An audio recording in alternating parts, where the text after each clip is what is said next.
Estou muito feliz. Irmão, eu tenho tanta coisa para falar hoje que eu não sei nem por onde que eu começo, né? Mas eu vou começar contando uma bênção primeiro. Eu acho que os irmãos já devem ter visto, né? Mas tem uma bênção ali fora na frente da igreja que Deus me deu essa semana. E eu queria contar para os irmãos como que aconteceu isso, né? Porque, irmãos, já faz um tempo, de um tempo para cá não muito, sei lá, um mês e pouco. Eu sempre fui uma pessoa assim, acho que desde quando eu comecei a trabalhar, aos 14 anos mais ou menos, muito regrada em relação à minha finança, em relação a muitas coisas, né? Sempre fui uma pessoa muito pé no chão, para qualquer coisa, que eu fosse comprar, ou que eu... Sempre fui uma pessoa assim. E isso para mim foi muito bom, né? É muito bom. Só que de um tempo para cá, eu comecei a sentir que isso, né, esse meu lado em relação ao meu relacionamento com Deus, estava me atrapalhando em algumas coisas, né? Eu sentia que eu precisava viver experiências com Deus, viver novas coisas com Deus, ser uma pessoa que acreditasse mais que Deus poderia trabalhar tanto na minha vida espiritual, mas tanto na minha vida material também, né? E de um tempo para cá, eu senti que isso estava me atrapalhando e eu queria viver, e estou querendo ainda viver coisas sobrenaturais com Deus, né? E de um tempo para cá, eu tinha conversado já com a minha esposa, e a gente estava querendo, já tinha pensado, né? Em comprar um carro e tudo. E muito tempo, tem uma, não sei se os irmãos sabem, tem uma concessionária aqui na frente, na Avenida Praporinha, né? E toda vez eu passava por ela aqui, tinha vários carros e tal. E aí me dava vontade de entrar lá e de passar lá, né? Só pelo menos para ver, porque financeiramente eu não tinha condições. E aí eu até falava pra Jaqueline, eu falei, Jaqueline, nesse sábado eu vou lá, né? Aí eu já falei sábado, domingo, e nunca ia, irmão. Sempre passava na frente, eu passava direto, e eu ficava muito assim, né? Alguma coisa que me impedia, que eu falava, não vou. Aí teve uma vez que eu fui pro médico de manhã, não fui trabalhar nesse dia. Aí na volta do trólebus eu desci no ponto aqui, e aí eu falei, quer saber, hoje eu vou. Aí parei, desci lá. Aí quando eu entrei na concessionária tinha muitos carros, né? Aí já veio na minha cabeça, não, vou pegar um bem simples, né? Que também não, que eu consiga pagar e tal. Aí quando eu entrei eu vi um Celta assim, que você tinha que dar uma entrada e umas parcelas bem, tava baixo. Aí o rapaz veio me atender e falou assim, oi, tudo bem e tal. Aí eu falei, eu queria ver quanto é que tá se eu consigo tirar esse Celta aqui. Aí falou, tá bom, vem cá. Aí ele falou o valor da entrada, eu não tinha esse dinheiro, né? Falou, você tem que dar tanto de entrada e depois fica a parcela disso. Aí já começou a bater o desânimo, né, irmão? Falei, deixa pra lá, né? Aí tinha um rapaz do lado, ele falou assim, olha, você viu que hoje o dono da Sandero, que é desse carro que tava aí, falou assim, o dono da Sandero anunciou que ele tá pedindo que ele tá vendendo a Sandero dele sem entrada. Você não quer ver se o banco aprova, né? Aprova no seu nome? Aí eu falei, sem entrada? Ele falou, sem entrada. Eu falei, custa, né? Vê aí. Aí ele começou tem uma coisa que se chama, quando você vai tirar o carro, que se chama score, né? Que isso, eles avaliam todas as suas dívidas, se você pagou ou não, se você tem nome sujo ou não. E no mês passado, eu fui ligar numa operadora de TV, para passar pro meu nome, e eles me disseram que meu nome estava sujo por causa de uma fatura de 1 centavo que eu não paguei. Olha só. Aí eu virei pra moça no telefone e falei assim, moça, você vai gerar um boleto de 1 centavo para eu pagar? Ela falou, tenho que gerar, que se você não pagar, seu nome vai continuar sujo. Aí eu falei, tá bom. Ela gerou o boleto, eu paguei 1 centavo pela internet. Só que nisso, como meu nome ficou sujo nesse período até eu pagar, esse meu score para financiar carro ou imóvel, qualquer tipo de coisa, abaixou muito. Aí o rapaz falou assim, olha, seu score tá muito baixo, eu não sei se eu vou conseguir. Falou, me dá uns 2 dias que eu vou tentar por todos os bancos aqui. E aí o que liberar, se liberar, a gente faz, senão a gente vê outro jeito. Aí passou 2 dias, o rapaz me liga falando assim, olha, consegui achar um banco aqui que liberou o valor total do carro. Você vai conseguir pegar o carro sem entrada. A gente vai fazendo aquelas parcelas que a gente combinou. Aí eu já fiquei alegre, né, irmão? Que eu nunca me imaginei assim com um carro, com outro tipo de carro. E aí o rapaz me liga e falou, é isso, isso, isso. Aí começou aquela agonia para pegar o carro, né? Que quando a gente está perto da bênção, né? A gente quer que o negócio chegue rápido.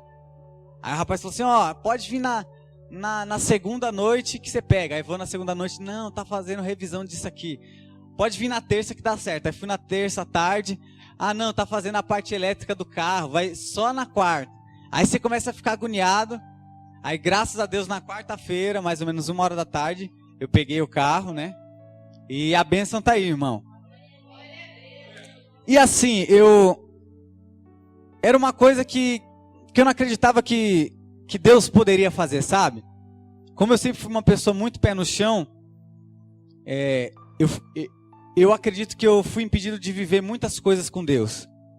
E que nesse último tempo, né, nesses últimos meses, eu tô acreditando mais que Deus pode fazer, né? Porque, irmão, essa igreja aqui já é um milagre, né? Pelo valor do aluguel que a gente tem. Pelo amor de Deus, se eu não tivesse pastores que acreditassem que Deus poderia fazer isso, não era nem para nenhum de nós estar aqui, né? Então, eu dou graças a Deus, irmãos, que eu estou começando a ver, a enxergar um Deus que pode trabalhar em qualquer área da nossa vida, né? Eu acredito que Deus possa te libertar espiritualmente, possa, né, dar um livramento de vida, mas também possa te abençoar materialmente. Né? Eu acredito num Deus que abençoa todas as esferas da nossa vida. Amém? Essa é a bênção que eu tinha para contar. E agora, vamos entrar para a palavra, para dar tempo. Salmos de número 100, e somente o versículo 3.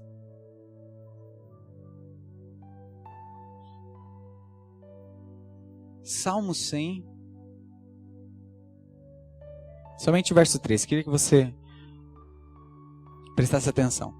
Sabei que o Senhor é Deus. Foi Ele que nos fez, e não a nós mesmos. Somos povo seu e ovelhas do seu pasto. Sabei que o Senhor é Deus.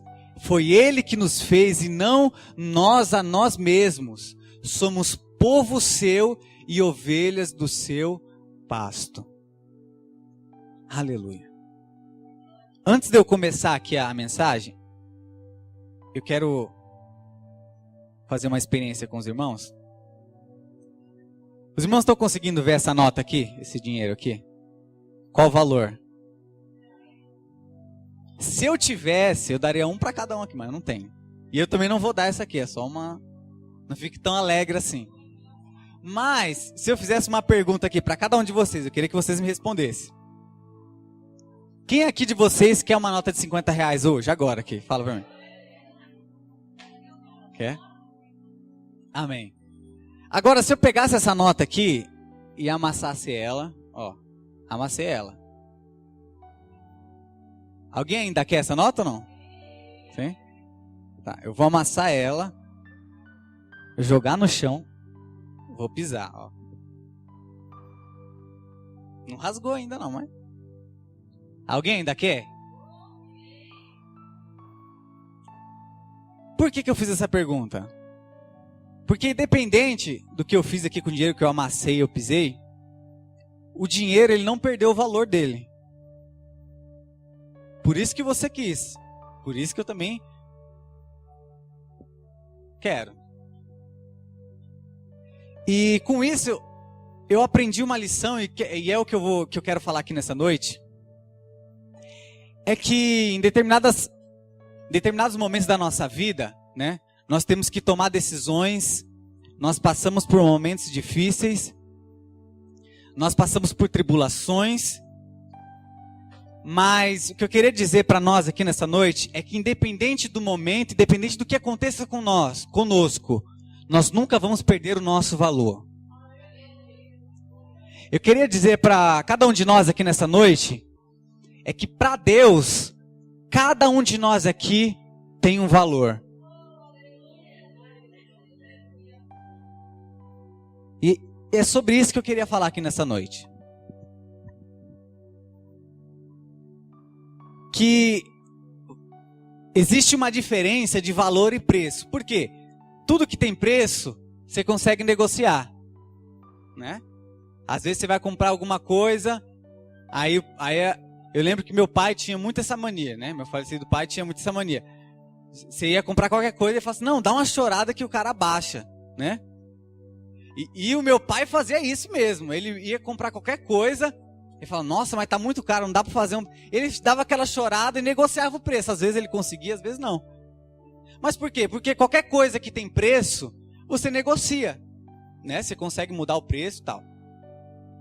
Mas algo que tem valor é inegociável. Por exemplo, eu tenho um relógio que era do meu pai. O relógio, irmão, não deve valer nem R$25. Mas se alguém chegar para mim e oferecer R$1.000 desse relógio, eu não vou dar. Porque tem um valor sentimental para mim. E isso você deve ter alguma coisa na sua casa, uma foto de alguém, enfim, algum objeto que tem um valor sentimental que você não negociaria por nada. Eu queria que você colocasse 1 Coríntios 6:20.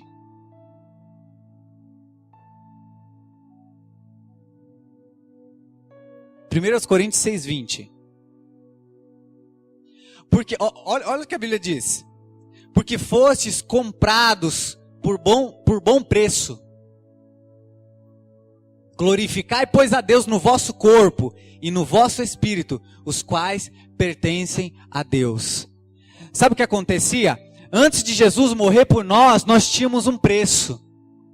O pecado colocou um preço na vida de cada um de nós. E com isso o inimigo poderia fazer o que quisesse de nós. Mas quando Jesus Cristo morreu por cada um de nós, Ele nos comprou por um preço e colocou um valor na nossa vida, em que o diabo não pode mais tocar. E aí Paulo fala o seguinte, olha... Vocês foram comprados por um preço. Deus agora colocou um valor em vocês. Portanto, glorificai, pois, a Deus no vosso corpo e no vosso espírito.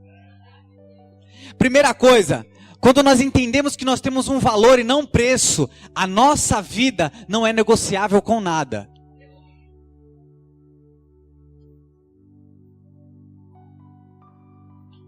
Amém? Deu para entender? Nós temos um valor, você tem um valor diante de Deus. E esse valor é inegociável, né? Por que Esaú perdeu a bênção da primogenitura? Porque ele negociou a primogenitura por um preço. Hoje, os patriarcas é Abraão, Isaac e Jacó.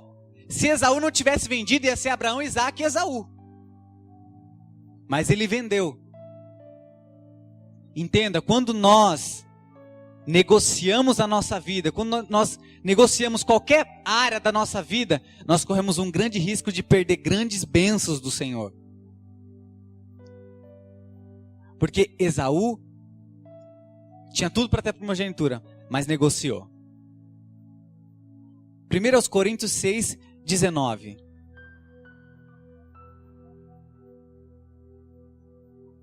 Por que nós temos um valor diante de Deus? Eu vou te dar uma razão. E pode ser que essa frase soe meio solta, mas uma razão que você tem tanto valor é que Deus habita dentro de você. Olha só. Ou não sabeis que o vosso corpo é o templo do Espírito Santo, que habita em vós, proveniente de Deus, e que não sois de vós mesmo? Olha o que a Bíblia diz. Que Deus habita dentro de você. Irmão, se isso não é ter valor diante de Deus, eu não sei mais o que é. E aí nós temos o costume de falar assim, nossa, Hoje eu acordei me sentindo tão sozinho. Às vezes você olha para o lado não tem ninguém, você olha para o outro não tem ninguém. Por quê? Porque nós estamos acostumados a olhar para fora. Se nós começarmos a olhar para dentro, você vai descobrir que há um Deus que mora dentro de você e que nunca vai te deixar sozinho.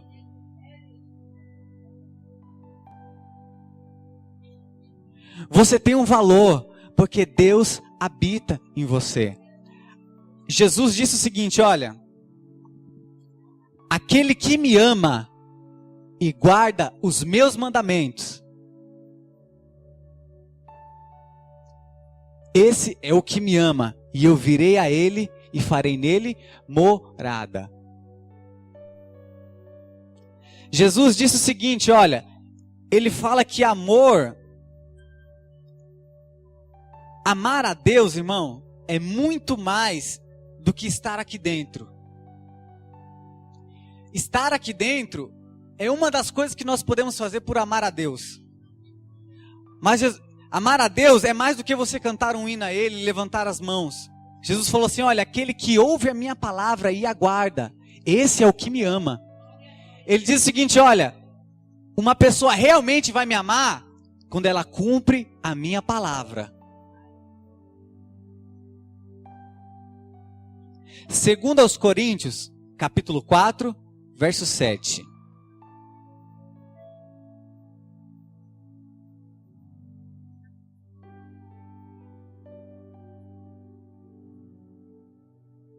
Cai muito o que nós falamos no começo, até o 10. Temos, porém, este tesouro em vasos de barro, para que a excelência do poder seja de Deus e não de nós.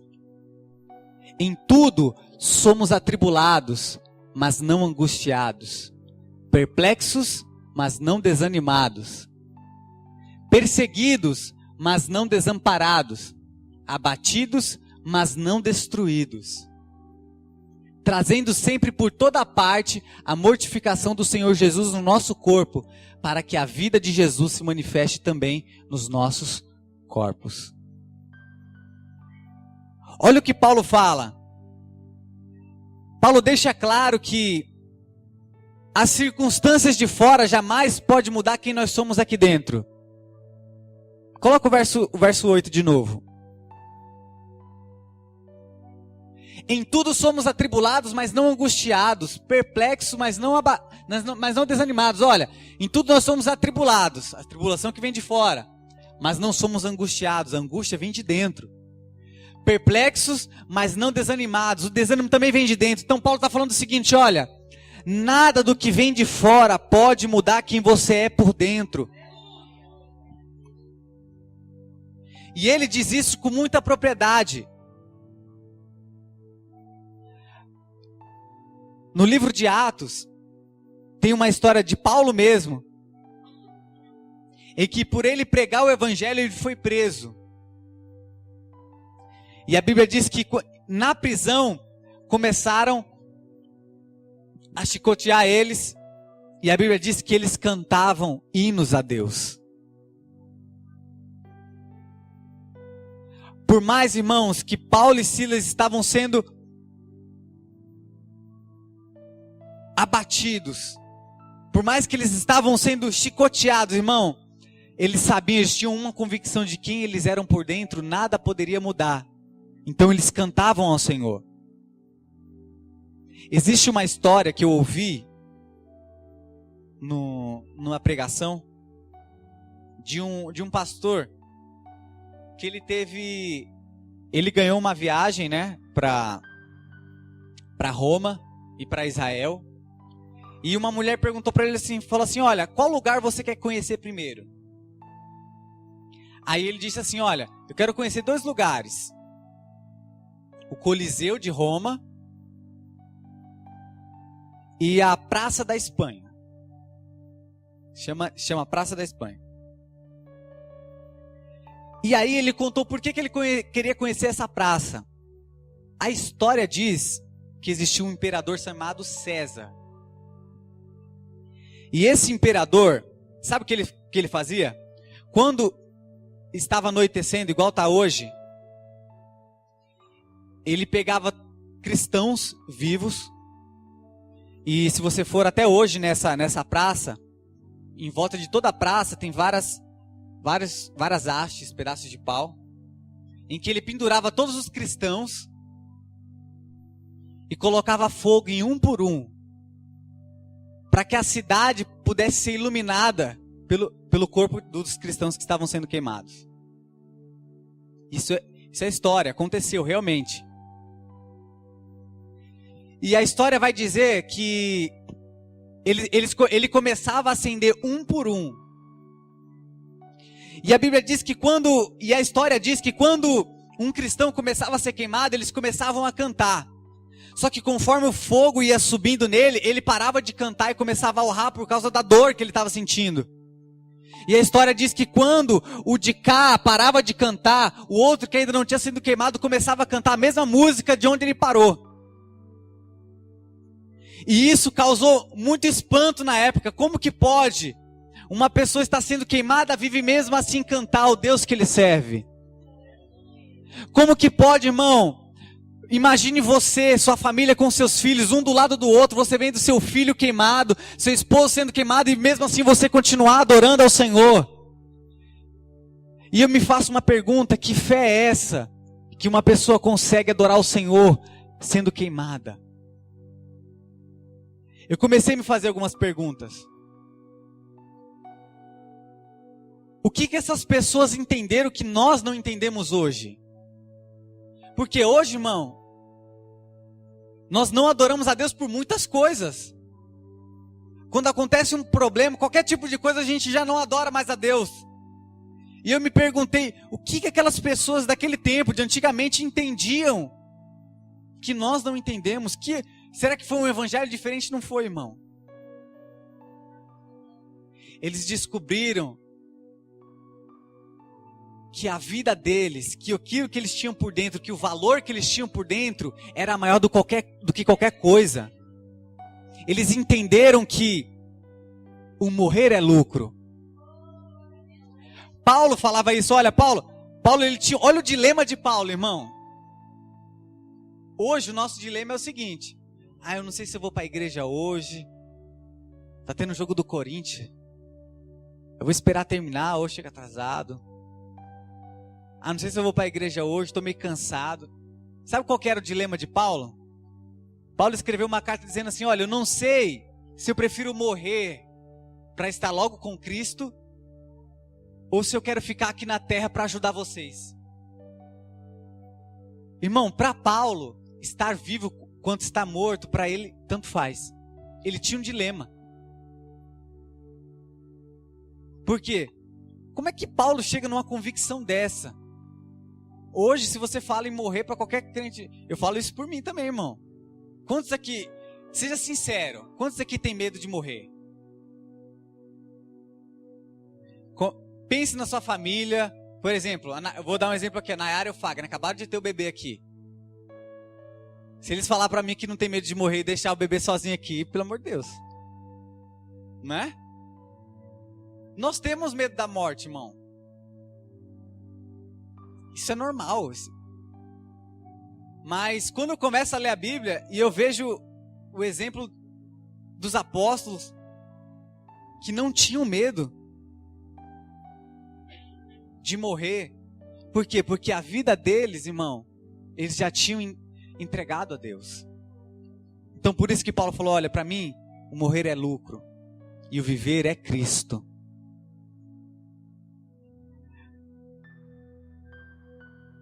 Segundo ponto, terceiro, eu nem sei mais que ponto que eu tô. Mas uma coisa importante que nós temos que aprender é a valorizar o que nós temos. Isso é muito importante.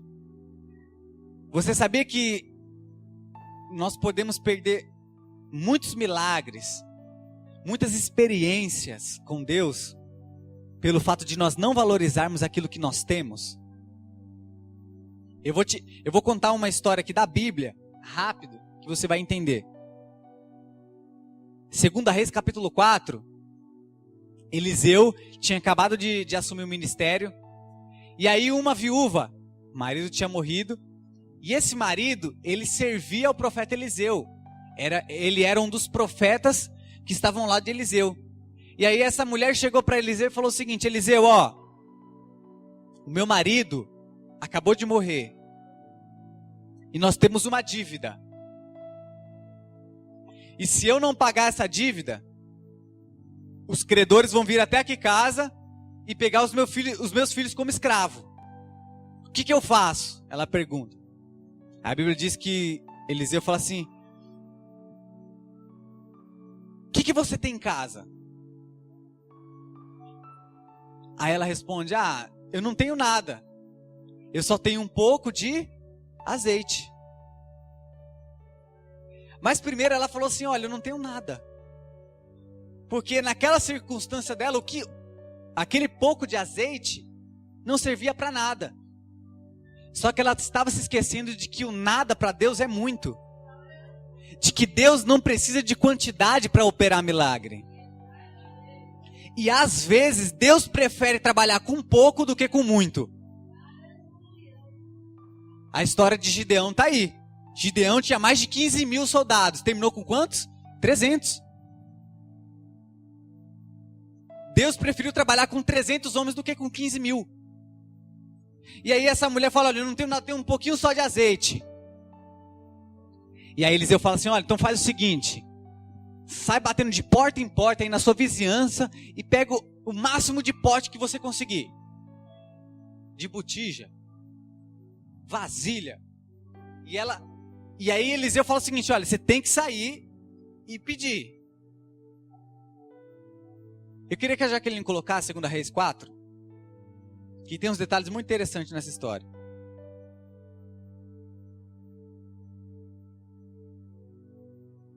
Segunda Reis, capítulo 4. E uma mulher, das mulheres dos filhos dos profetas, chamou a Eliseu dizendo: meu marido, teu servo, que ele servia a Eliseu, morreu.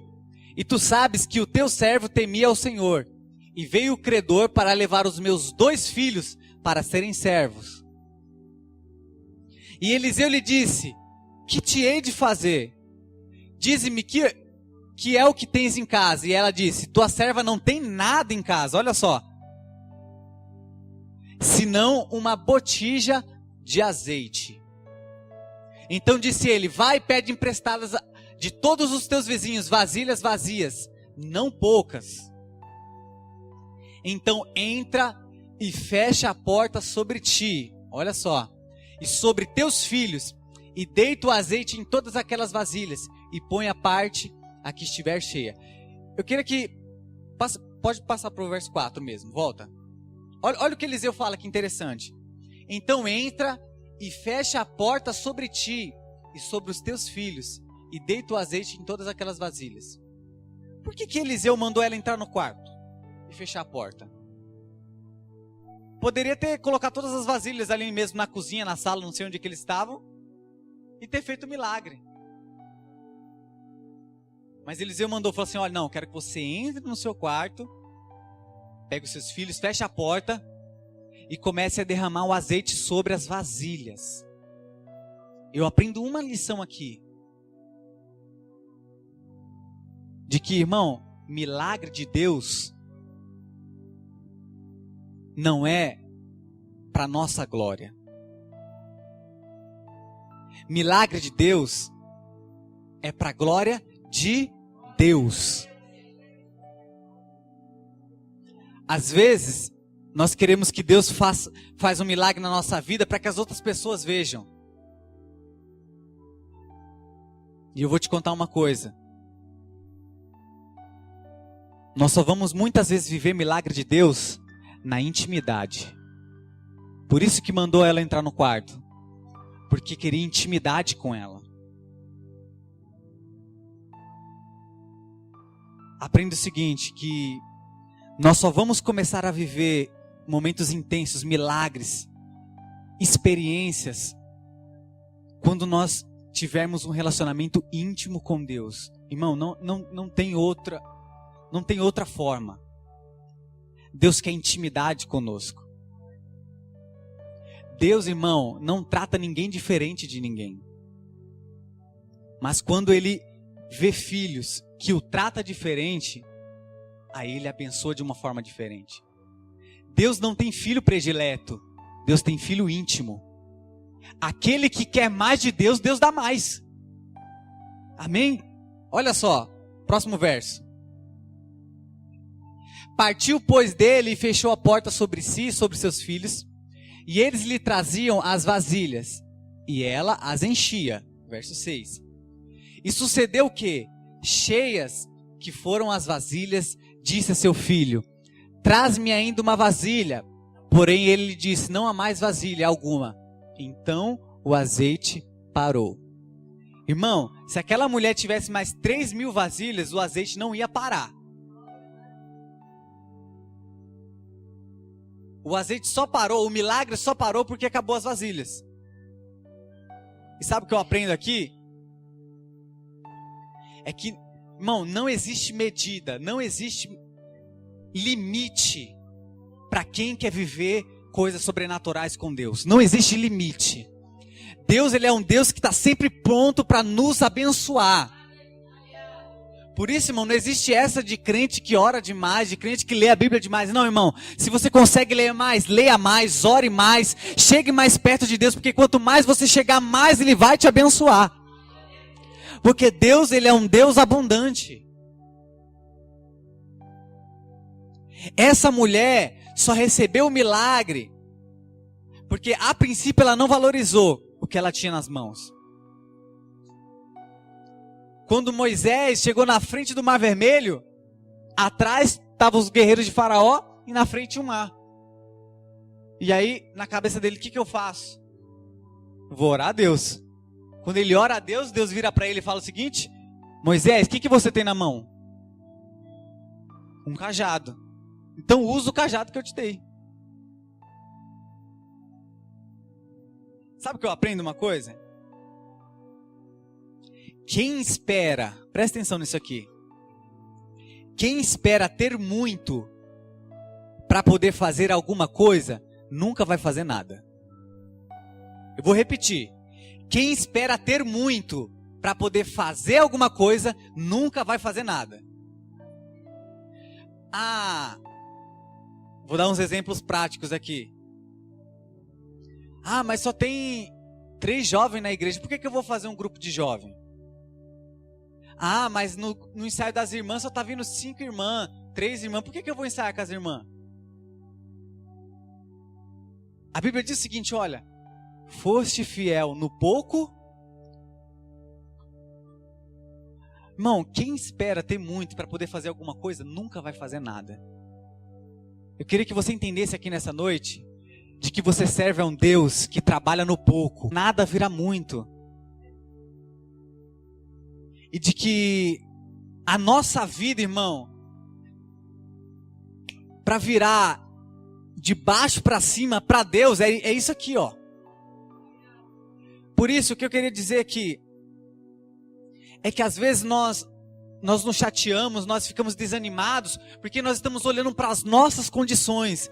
Mas eu não tenho dinheiro, mas eu não tenho isso, mas eu não tenho aquilo. É aí mesmo que Deus vai operar, é no nada. Irmão, por isso, não fique se lamentando por aquilo que você não tem, porque Deus, Ele opera no nada. Você serve a um Deus que transforma o nada em tudo. Glória a Deus. Por isso, entenda uma coisa. Você tem um valor diante de Deus. Eu queria que você ficasse de pé comigo.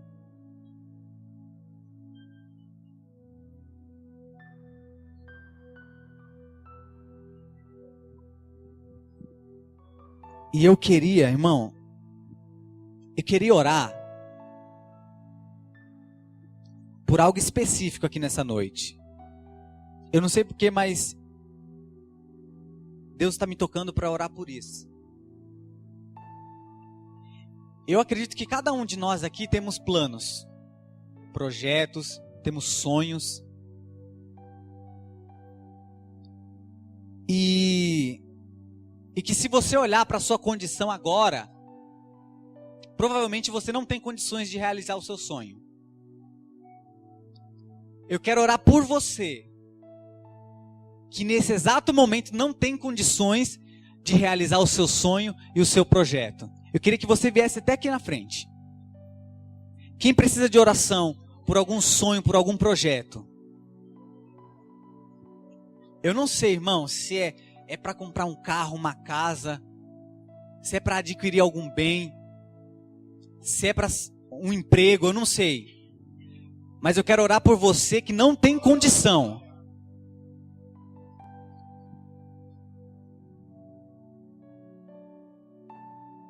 Porque eu quero te mostrar um Deus que opera na vida daqueles que não têm condições. Feche os teus olhos e ore comigo. Querido Deus e Pai que estás no céu, eu quero te adorar, Deus, nessa noite, por tudo que o Senhor fez, por tudo que o Senhor tem feito e por tudo que o Senhor irá fazer. E Pai, eu quero orar por essa pessoa que está aqui na frente agora. Senhor, que tem projetos, que tem sonhos, Pai, que tem desejos de realizar muitas coisas, mas quando ela olha para dentro, quando ela olha para si, ela não vê condições, não vê uma saída para que esse projeto se realize. Deus, eu quero orar nessa noite por essa pessoa, porque eu sei que o Senhor é o Deus do impossível, porque eu sei que o Senhor é o Deus que realiza sonhos, que realiza projetos, e que nessa noite, Senhor, muitos projetos que estavam falidos, muitos sonhos, Senhor, que estavam mortos, Senhor, o Senhor vai ressuscitar nessa noite. Pai, eu não sei, Deus, qual é o desejo desse irmão, eu não sei qual é o desejo dessa irmã, mas eu sei que o Senhor é um Deus poderoso e que agindo o Senhor ninguém pode impedir. Por isso eu te peço, Senhor, haja na vida desse irmão, haja na vida dessa irmã, Senhor, porque eu sei que ela depende do Senhor, nós dependemos do Senhor. Oh Deus, eu sinto o teu mover aqui, Pai. Começa a fazer coisas grandes, começa a fazer, Pai, coisas intensas. Porque eu sei, Deus amado, que os seus pensamentos não são como os nossos pensamentos, e que os seus caminhos não são como os nossos, Senhor. Ah, Deus, que aquilo que o olho não viu, que o ouvido não viu, aquilo que não subiu ao coração do homem é o que o Senhor tem preparado para cada um de nós. Ah, Deus. Oh, Deus. Eu peço para que essa pessoa aqui nessa noite comece a ter uma esperança. Comece a colocar esperança no coração dessa pessoa, Senhor. Comece a renovar as forças dela como a águia. Que ela possa correr e não se cansar, caminhar e não se fadigar, Senhor. Renova-nos. Meu Deus do céu. Meu Deus. Pai, que a partir de hoje, que a partir dessa data, nós possamos começar a viver coisas sobrenaturais com o Senhor. Que pessoas que estão aqui nessa noite comecem a viver coisas que nunca viveram, Pai. Que o Senhor comece a operar na vida espiritual. Que o Senhor comece a operar na vida financeira, Senhor. Que essa pessoa comece a viver milagres. Deus, porque eu estou cansado, Pai, de viver no raso. Que eu estou cansado, Pai, de viver o pouco. Eu quero viver mais, eu quero ser mais intenso. Eu quero viver milagres, Pai do Senhor. Por isso, Senhor, nos ajude a viver, Pai, intensamente na Tua presença. Que a gente deixe de ser crente morno e passemos a ser um crente quente, que viva intensamente, que ore, que te busque, Pai, que comece a viver os teus milagres. É o que eu oro, Pai, porque eu sei que teu é o reino, o poder e a glória para todos sempre. Amém. Aqueles que acreditam, aplauda Jesus bem forte.